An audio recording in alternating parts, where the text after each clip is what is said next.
Ayan guys, nandito na tayo sa ating Uber driver story number 1. So itong story natin na to ay tungkol sa isang pasahero na aking ipipick up, which is reservation. So kung sinasabi natin reservation, siya ay naka-reserve. So habang ako ay papunta pa drop off ng isang pasahero, mayroong pumasok sa akin na booking, which is naka-reserve siya. So ibig sabihin ng naka-reserve, mayroon siyang specific time na dapat ko siyang pick upin. So dapat makarating ako doon before sa time na yon. So kung dumating siya or nandun na siya before the time at gusto niyang bumiyahe, okay yon. Pero kung wala pa siya ron, hihintayin ko siya hanggang sa dumating siya. Okay? Pero kung hindi siya dumating within 5 minutes, magkakaroon siya ng chance and magkakaroon ako ng chance na i-cancel para magkaroon ako ng bayad doon sa paghihintay within 5 minutes. So simulan natin. So ito ay reservation kung saan itong lugar na to ay medyo malayo sa aking zone, sa aking area. So although yung aking hinahatid na pasahero ngayon ay medyo malayo na sa aking area, ngayon yung aking pipick upin pa ay mas mapapalayo pa ako. Ngayon, mas mapapalayo ako within mga 15 minutes pa siguro ang distansya nun. So ngayon dahil una, malayo na ako sa aking unang drop off, ang iniisip ko, kung hindi ko ito kukunin na reservation, pagbalik ko, wala akong pasahero, magiging masisero ako, di ba? So inisip ko naman, kung pipick upin ko siya, mapapalayo ako. Magpapalay ako, pero ang bayad kasi nito nasa $29 mula doon sa pangalawang pasahero pick up papunta kung saan siya. Actually papunta siya ng airport, which is $29 pero nasa 30 miles ang layo, di ba? 30 miles ang layo.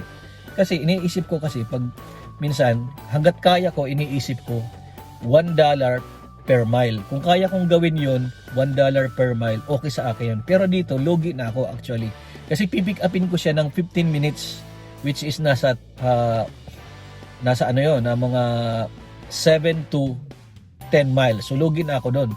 So pipick upin ko siya. Ang nasa isip ko na lang is pag pinick up ko siya, kahit paano, pabalik doon sa aking area, meron akong pasahero, hindi ako masisero.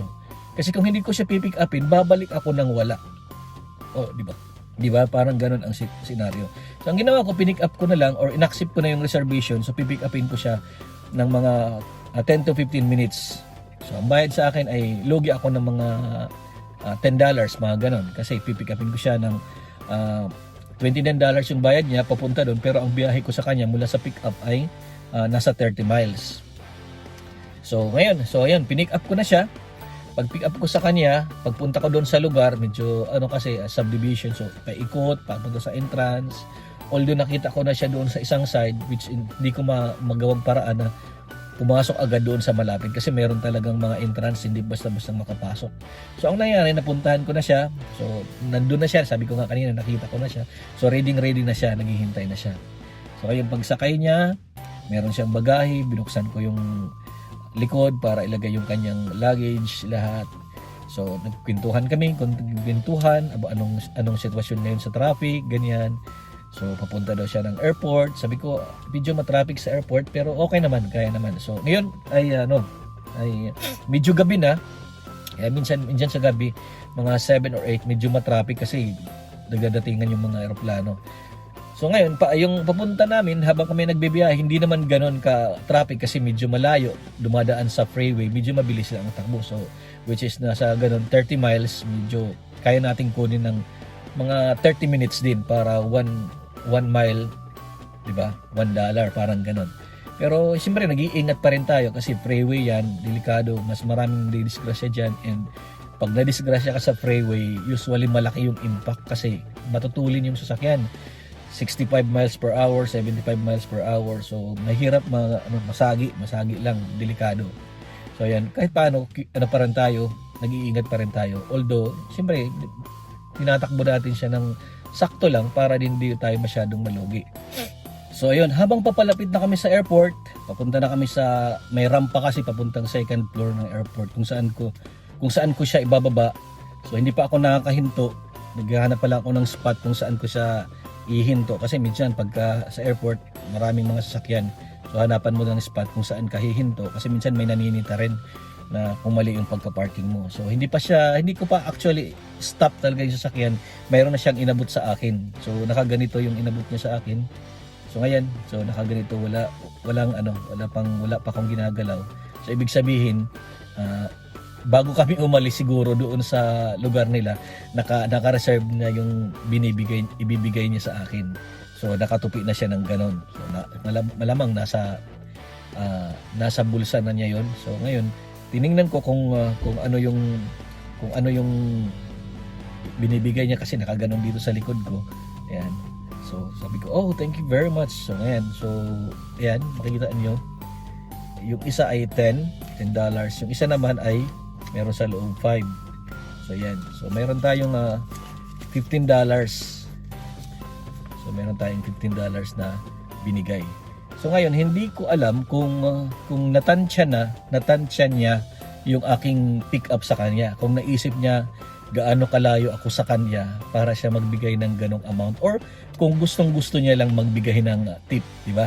Kasi pag mga ganong oras, medyo gabi na tapos malayo airport, siyempre gusto mong makasakay. So yung iba diyan, very much thankful sila pag pinipick up sila ng ganon na gabi na tapos malayo, very much thankful sila sa mga ganon.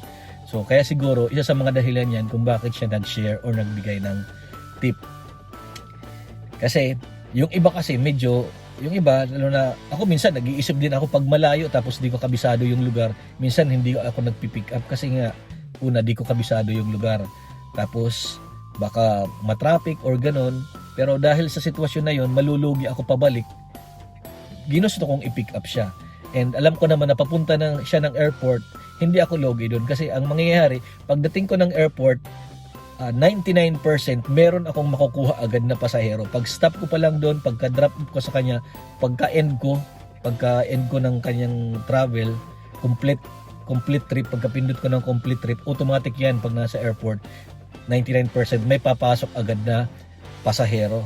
So it's either nandun lang sa departure area or sa arrival area, yung mga parating na yung kararating lang na airport na nakabooking na. Kasi ganun ang scenario dito sa airport. So yan, so tuwang-tuwa tayo dahil binigyan tayo ng ganung amount na kahit paano, kanina nag-iisip ako, di ba sabi ko nga sa inyo, nag-iisip ako na malayo, 15 minutes, 7 to 10 miles, login ako doon. So kahit paano ay nabigyan nabigyan tayo ng kasiyahan at nakatulong tayo sa kanya dahil siyempre papunta siya ng airport, pagbiyahe siya, ayaw niyang malate. So yun ang ating nakuhang magandang benepisyo. And bibigyan pa siya na tayo ng 5 stars. So malaking bagay. So ayan, shout out sa aking pasahero na yon. Thank you very much sa inyong tip and more blessings to you. And sa mga subscribers natin at sa viewers, sana suportahan niyo po ang channel na to. Please subscribe, Uber Driver AZ. Ayan, maraming salamat po. Bye-bye.